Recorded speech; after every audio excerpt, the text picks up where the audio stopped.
Hi guys, welcome back to the Big Sew Along. I'm Ginny and this is another episode of Friday Sews. So before I forget, which I always do, once you're finished watching this video, be sure you type hashtag Friday Sews in the search bar here on YouTube and see all the other videos that are coming out. There should be gazillions at this point, and I always have a lot of fun watching them every week. So for my Friday sews, I thought we would start with non-sewing but sort of sewing related. Once again, I have to look at my phone here. I finally picked paint colors for my space. I know we were talking about that last week. I'm going to show you a picture here. You can see this is the color of my the rug I ordered. And when I originally ordered it, these tiles, I thought that they were a little more of a blue red. When they showed up, it's definitely more of a rusty red. I don't know if you can really tell in this picture, but the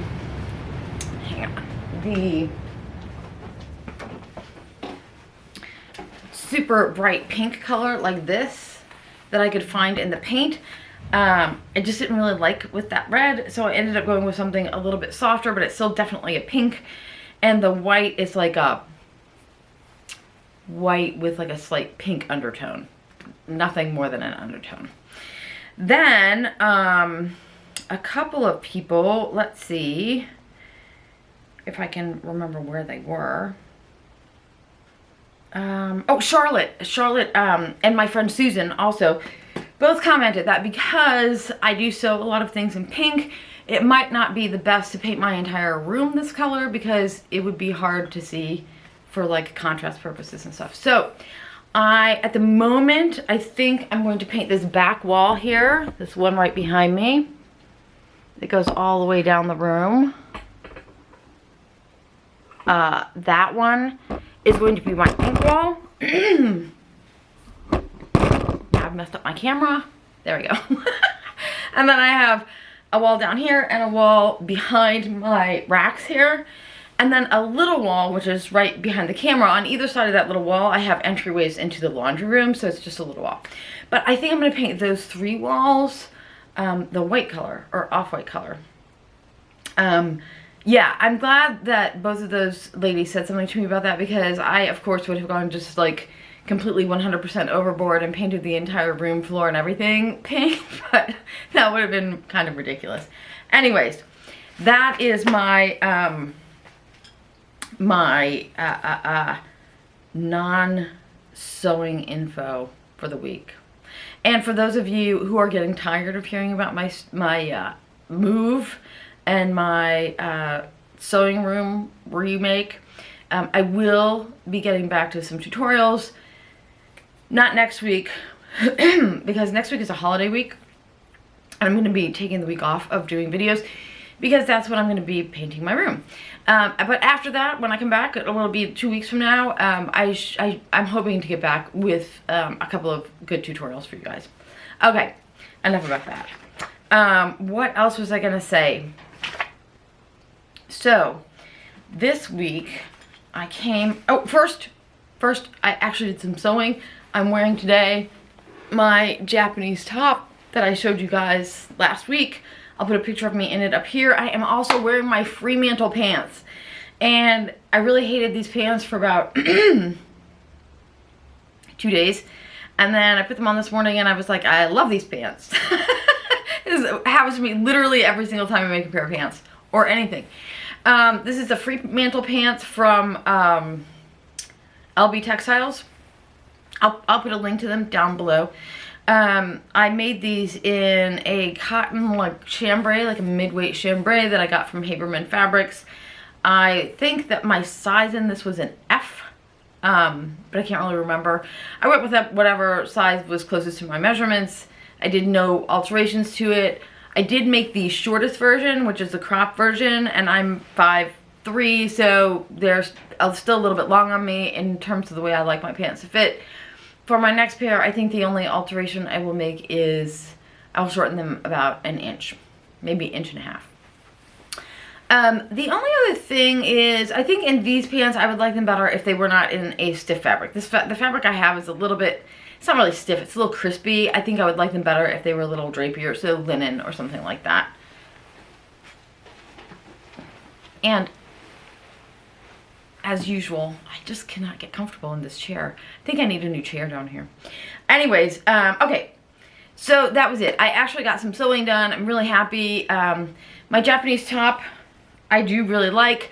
I'm glad I made it in this fabric that I wasn't, it's not that I'm not crazy about this fabric, but it wasn't like super special to me or anything, so if it didn't turn out, I wasn't going to be super bummed.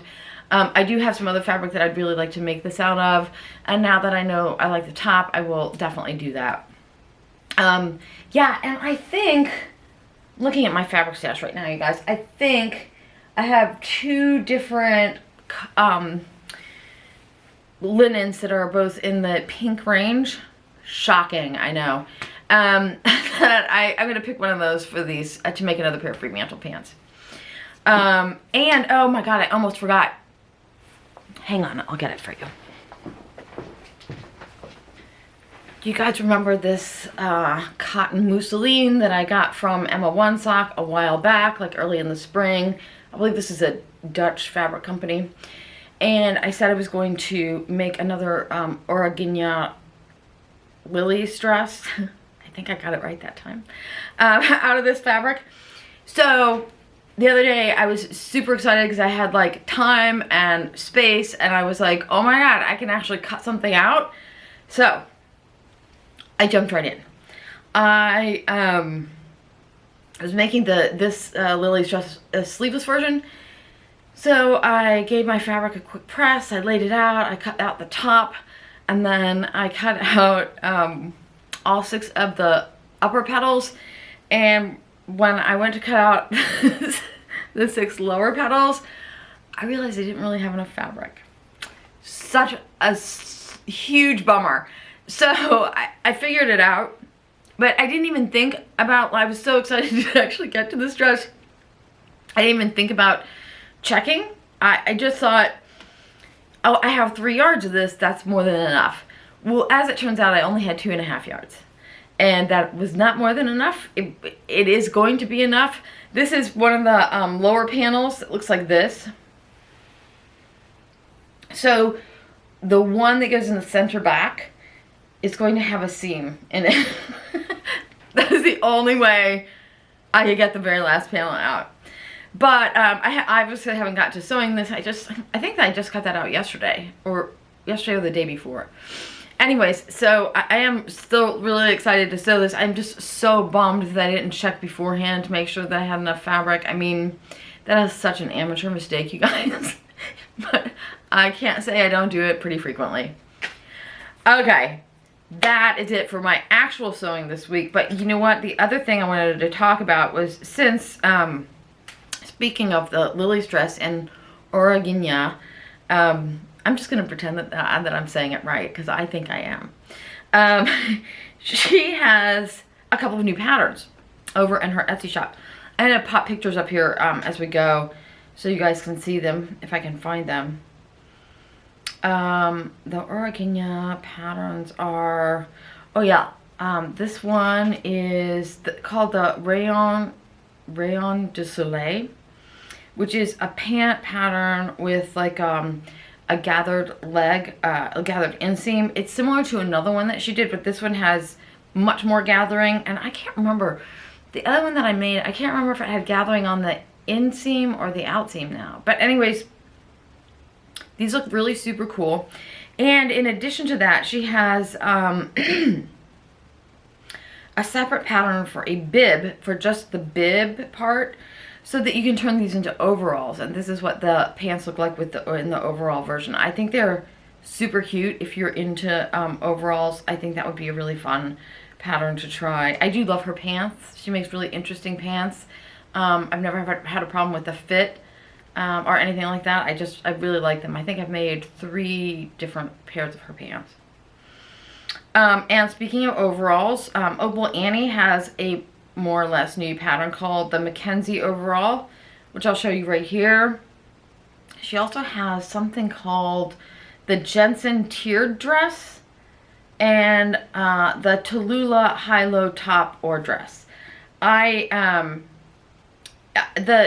Jensen tier dress looks really cute. It's just really similar to a lot of things that I already have, especially in a lot of my Japanese books. They have very similar styles, so I won't be getting that. But I'm very tempted by both the Guignard overalls and the Mackenzie overalls from Opal Annie. I think could both be really cute. I don't know. I don't know if I'm going to do the overall thing, but I have been thinking about it. The last one of Opal Annie is the Tallulah high-low top. Looks like something I would totally love. In fact, it looks like one of my favorite tops from Bluefish. So I might at some point do that one. What else? Sew House 7 has a new dress out called, I don't know, I think it's Sovi or Swabs. I think it's Sovi. The Sovi sundress. It looks really cute, you guys. It looks like it could be a really good basic like slip.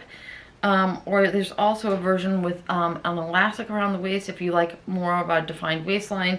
And I think it comes in 2 different lengths with or without a big ruffle at the bottom. I've had some pretty good luck with Sew House 7 patterns. Most of you will probably know them from like the toaster sweater, and I can't remember what their other pattern. I think they have another. I think they have a pant pattern that's really popular too. Anyways, and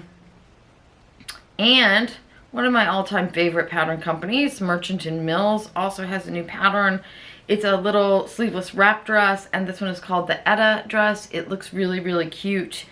Again, it's another one I probably won't be buying myself just because I have so many patterns that are really similar to this. Again, most of my Japanese pattern books have something really close to this, so I won't be buying this pattern. But for those of you who don't have access to those Japanese pattern books or just like the style, I think it's really cute and it can be really fun for summer. But also, like, as the weather starts to turn cool again, it would be easy to throw something under or something over if you wanted to. I really like it. The last new thing is the Tauko Magazine number 4 comes out the end of July, and I found another place that you can get it. I can't remember the place I talked about last time. They were in Minneapolis, Lakes Makerie. So Lakes Makerie, who I'll link below, carries this magazine. This is for if you're in the US, because shipping to the US on this magazine seems to be really, really expensive. Although I will say I did order it from the publisher like originally, and it got to my house super fast. It's just that the shipping was outrageous. I mean, it's just international shipping either direction at this point is ridiculously expensive. So if you're interested in this one, the magazine itself is $40, but Warp and Weft Textiles, which I believe is in Oregon, I will leave a link to them also below. You can get it there now, and while you're there, you should check out all of her other fabrics and stuff. She's really nice looking fabrics, and also I just really like her philosophy. If you read her about page, it's really interesting. And let's see, do I have anything else to talk about? Make a new pattern.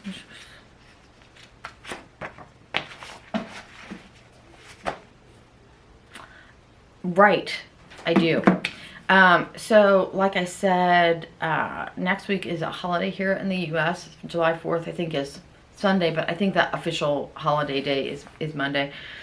I'll be taking the week off from videoing so that I can paint my magical sewing room. And when I come back, I will be raring to go on some new tutorials. But also, I didn't want anybody to think that I had forgotten about our Zoom possibilities. I'm definitely going to get back to work on that. That just got shoved to the back burner for a long while I did my whole move and everything. But now that things are settling down, I think we can try to find a date for that. And the fabric giveaway, I am going to the post office as soon as I'm done recording this to take fabrics and ship them off to you guys. I do not yet have an address for Donna Wilkening or Connie Smith. Connie, you left me a couple of messages last week, but I didn't get your address. So, and Donna, I haven't heard from at all. So Donna and Connie, if you guys still want these fabrics, just shoot me a private message either on Facebook or on Instagram. I will leave both of those links for you guys below, and I will get these fabrics out to you. For everybody else, the other 4 of you, both Tracy's, Christine, and Robin, all of your fabrics are going out this afternoon, and hopefully you should have them pretty soon. And I think that is it. As always, wait, let me make sure, because I always forget something at the very end. Yeah, I think that's it. Thank you for watching. I do appreciate that you stop by every week, guys. I will be here again 2 weeks. It probably won't be a Friday Sews. It'll probably be before that, so it'll be like a week and a half. Whatever. It doesn't matter. I just won't be here next week. Until the next time I am here. Happy sewing. Thank you so much for stopping by. If you like this channel and this channel, if you like me, if you like my channel, if you like me, my channel, whatever. Please hit like and subscribe. Leave a comment below and tune in again in a couple weeks. Okay, I hope everybody who's celebrating the 4th of July has a great one. Anybody who's not celebrating the 4th of July, I hope you have a great one also. Happy sewing and take care.